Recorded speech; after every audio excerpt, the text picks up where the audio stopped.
sejam bem-vindos aqui à Tarde é Show. Hoje com muitos assuntos bacanas para serem debatidos com você que está em casa, viu? Então a partir de agora fique com a gente ao vivo até às 6 da tarde. Hoje, gente, nós estamos recebendo o Lúcio Battaglia, que é diretor da Acert, empresa de consultoria financeira. Tudo bem, Lúcio? Obrigada por ter vindo, viu? Eu agradeço. Ô, Lúcio, tô sabendo que você vai ensinar a gente a sair do vermelho, é verdade? Vou dar algumas dicas, né? Ou a não entrar, né? O que é muito melhor. Melhor ainda. Nós vamos falar, gente, com ele sobre essa consultoria financeira. Realmente nós vamos falar sobre o seu orçamento familiar. Como que a gente faz para conseguir guardar dinheiro todo mês? É possível, mesmo ganhando pouco? E aí, se eu estou no vermelho, e para pagar aquela conta lá no banco, aquele empréstimo no banco, no cartão de crédito? Enfim, um assunto bem bacana que nós vamos falar já. Nós estamos recebendo agora o Lúcio Battaglia, que é diretor da Acert, empresa de consultoria financeira. Tudo bem, Lúcio? Tudo bem, Amanda. Obrigada por ter vindo, viu? Eu que agradeço. Quer dizer que nós vamos ensinar o pessoal que está em casa a guardar um pouquinho de dinheiro. É possível? Já sabem, eles já sabem. É difícil, hein? Não tá fácil, ainda mais na atual conjuntura do Pois Brasil. é. Eu acho que o Brasil, eu estava comentando isso outro dia, parece que existe uma crise, óbvio que todo mundo sabe, existem, né, várias coisas a serem acertadas nesse momento, especialmente. Mas é uma fase que as pessoas estão reclamando mais, que estão sem dinheiro, que estão com menos possibilidade de fazer algumas coisas que faziam, sei lá, 3, 4 anos atrás. Engraçado, né? E a gente vê isso em todas as classes sociais, né? Não é só porque a pessoa ganha menos que está reclamando, não. Até gente bem-sucedida também colocou mais limitação hoje. Caiu o padrão de todo mundo, né? É verdade.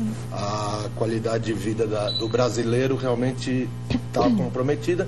A gente paga muito caro por produtos e serviços.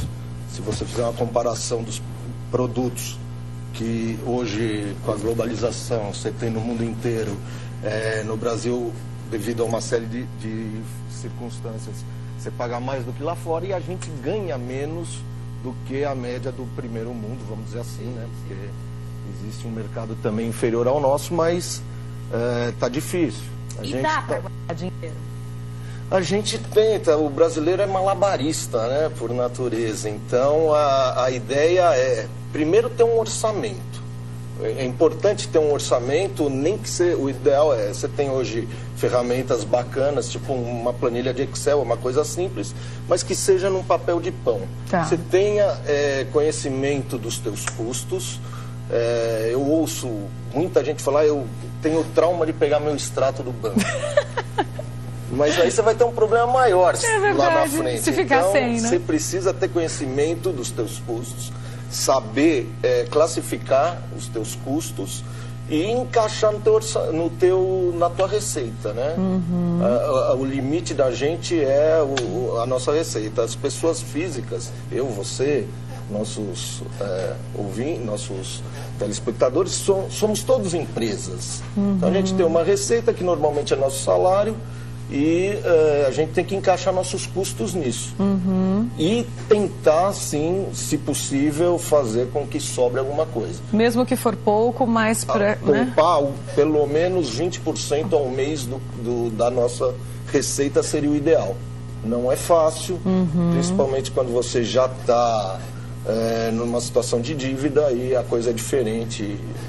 E aí fica mais difícil ainda. E aí, por exemplo, eu tento fazer isso, mas aconteceu de num mês a minha receita não deu para pagar todas as minhas contas. Aí eu entrei no vermelho. Faz empréstimo, não faz? Como sair do vermelho? Então, às vezes a gente tem, né, algumas surpresas desagradáveis no caminho. Se não tiver jeito, tiver que fazer, que estude alguma coisa menos cara. Em números financeiros, a gente fala de pagar o mínimo de juros possível. Esse seria o ideal. Então você tem, por exemplo, cartão de crédito. É péssimo você ficar pendurado no cartão, não pagar a tua fatura inteira. Você diz pagar aquele mínimo? Você paga, é um suicídio. Porque cobra muito, né? É o juro mais alto que tem no mercado. Então, nesse momento, você tem que avaliar o que o teu banco te oferece. Eles fazem uma análise da sua vida também. Quanto menor o risco que você oferece ao banco, vão ser melhor as taxas que você vai ter. Mas, se inevitável, que você procure uma taxa de juros a menor possível. A gente está vivendo um momento péssimo para renegociar a dívida porque a taxa está alta e o ideal é você se segurar nesse momento para não fazer dívida, não é interessante. Só na última das... Como que a pessoa deve negociar uma dívida, na sua opinião, da forma mais coerente? Na verdade, quando você está falando em renegociar a dívida, é você pegar um número em cima do qual você está pagando uns juros de X e trazer essa mesma dívida para um juros bem mais baixo. Isso que a gente procura oferecer para os nossos clientes. Então, você tem linhas de crédito, principalmente nos bancos estatais, que te auxiliam nesse sentido. Então, você trocar uma dívida, por exemplo, de cheque especial, que é o limite que o banco te dá, por um giro pré, é um nome, por exemplo, de uma linha, pode ser interessante. Tudo isso você tem que sentar com o seu gerente, tem que prestar atenção também um pouquinho nas tarifas, porque o banco te empresta, mas ele te cobra, além dos juros, algumas tarifas. Então, quando o valor é baixo, às vezes, mesmo trocar um juro de 6 por 2, 3, pode não valer a pena. Então, uma série de continhas que você tem que fazer ali para ver se vale a pena ou não. E a coisa da conferência, né? Você disse, é isso que eu quero te perguntar agora, do extrato. Às vezes, tem pessoas que têm por hábito de conferir telefone, os números, conferir o cartão de crédito, coisa por coisinha. Você sabe que numa dessa aconteceu comigo outro dia, né? Linha telefônica veio cobrado 3 vezes, por 6 meses. E eu não conseguia fazer aquilo. Eu ia na telefonia e a empresa dizia, não, mas pra gente não aparece. E pra mim vinha. Mas porque eu olhei. Porque se por acaso você vai no número final lá, passa desapercebido, você não vê. E mesmo essas taxas de juro, quando você puxa o extrato, tem tarifa aqui, taxa ali, tal. Então, é importante essa conferência. Não só das taxas de juros, de telefone, mas de tudo que você gasta. Você falou uma coisa que é mega importante. Se você não verifica, mesmo conta de restaurante. Tem uma amiga minha que é neurótica em conta de restaurante. De cada 10, 8 volta a conta. Então, temos que conferir, sim. Estendendo um pouquinho mais para a nossa vida dentro de casa, conferir aonde você está gastando sua grana, né? Você tem que ter um orçamento para supermercado, você tem que ter um orçamento se for o caso de um colégio particular do seu filho. Quer dizer, todos os custos que você tem, previamente você sabe disso, principalmente em janeiro, é importante isso, onde pipoca um monte de despesa que não tem durante o ano todo, IPVA, material escolar das crianças. Enfim, você tem que ter no teu orçamento todos os custos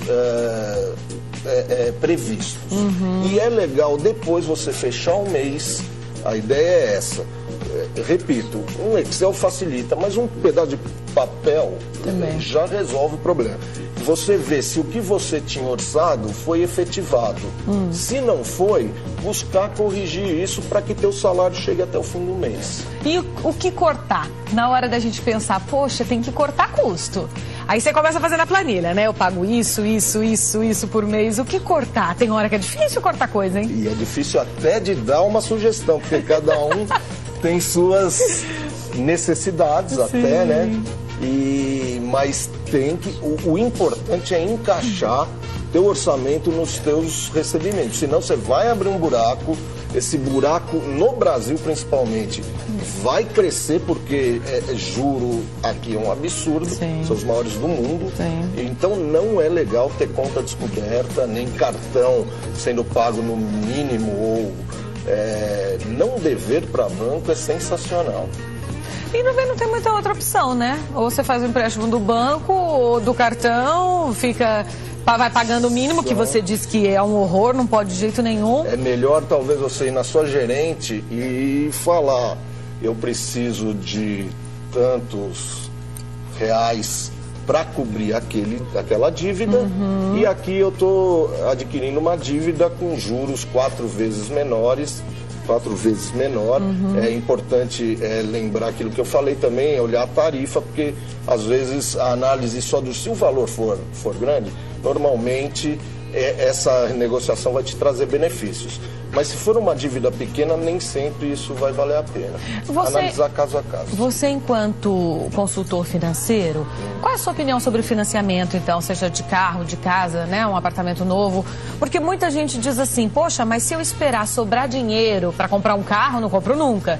Se eu esperar ter o dinheiro para comprar um apartamento, não compro nunca. E muitas vezes as pessoas dão uma de louca, já tem um pequeno dinheiro para uma entrada guardado, né, se desfaz desse dinheiro e fica pagando prestações. Qual é a sua opinião sobre isso? Tem algumas linhas de crédito. A minha opinião é pesquisar, buscar no mercado linhas de crédito que existem, interessantes, para você fazer um bom negócio. Porque é verdade o que você falou. Se a gente não se atirar um pouquinho, a gente não adquire nada. Só que também é verdade que tem muita gente endividada que perde esse bem, às vezes, por não administrar essa dívida. Aí, por exemplo, é melhor eu comprar um carro zero e ter uma prestação desse tipo, que diz que quando você vai ver, você pagou quase 2, né? Se a taxa for alta. Sim. Ou comprar um carro mais simples, já de um ano anterior, né? Em que você possa ter mais tranquilidade para pagar. Na maioria dos casos, vamos dizer assim, hoje o carro semi-usado, com pouco tempo de uso, tem sido um melhor negócio. Mas isso varia muito, depende muito de fatores do mercado que você tem que ficar realmente de olho. Porque taxa zero, eles falam, mas naquelas letrinhas que passam embaixo, que ninguém consegue nem ler, eu acho isso até um absurdo, com tanta normatização que está tendo em relação à publicidade, isso daí deveria ser revisto também. Ali, às vezes, tem algumas pegadinhas. Hoje, um carro semi-usado tem sido bem mais bem, vamos dizer assim, financiado do que um carro zero. Tá. Mas isso pode variar se uma empresa está com um estoque muito alto, está acontecendo agora, né? Os carros lotados, eles podem soltar uma promoção que muda um pouquinho a imagem disso. O importante é que hoje existem muitas possibilidades, né? Você vai fechar uma viagem, você consegue parcelar em 10 vezes o hotel, o carro que você vai alugar, a passagem que você vai comprar. Então, tudo isso facilitou um pouco mais a vida. Mas você vai estar sempre metido em uma conta, né? O problema, Amanda, é quando você adquire um empréstimo, adquire um produto ou um serviço que você parcelou. Aí você esquece daquele, vai e adquire outro. Aí você esquece daquele, você fala, não, isso daqui dá R$80 por mês, eu consigo, se encaixa no meu orçamento, só que já tinha 2. Então é aí que acaba ficando perigoso. Mas tem sim no mercado bastante oferta de produtos e serviços que você tem que estar ligado mesmo para fazer um bom negócio. Agora, para a gente finalizar, a gente falou aqui de quem está com a corda no pescoço, né? Vamos falar de quem tem um dinheirinho sobrando e quer investir em alguma coisa. Qual é o melhor investimento hoje, na sua opinião? Olha, Amanda, existem os mais conservadores, que vão ganhar menos, mas fazem aplicações mais seguras. E existem aqueles mais atirados, que correm mais risco, que normalmente ganham um pouco mais. Então, se você tiver com emoção ou sem emoção, né? O mercado fala. Se você tiver estômago para encarar algumas oscilações do mercado, você pode aplicar na bolsa. De repente, numa ação que está... Só que nada tudo é um jogo, na verdade, né? Não tem uma fórmula exata. O que tem fórmula exata é poupança, é CDB, mas o rendimento é baixo. Imóvel, eu particularmente sempre achei um bom negócio. Eu acho que ele vai sempre valorizar. Ao contrário de carro, né? Que você compra um carro zero. Ao contrário de carro. Nossa, você perde muito. O carro não é investimento, na verdade, né? É um bem de uso e a gente tem que ter ciência disso. Você vai usar ele 5 anos lá e depois... Aliás, você tinha me perguntado o tempo que a gente calcula de melhor negócio a se fazer em relação a um carro. Se você comprou um carro zero, é vender ele depois de 3 anos de uso. Você vai estar fazendo o melhor negócio. Ficar pouco tempo com o carro. 3 anos é o que a gente calculou como ideal. Nossa.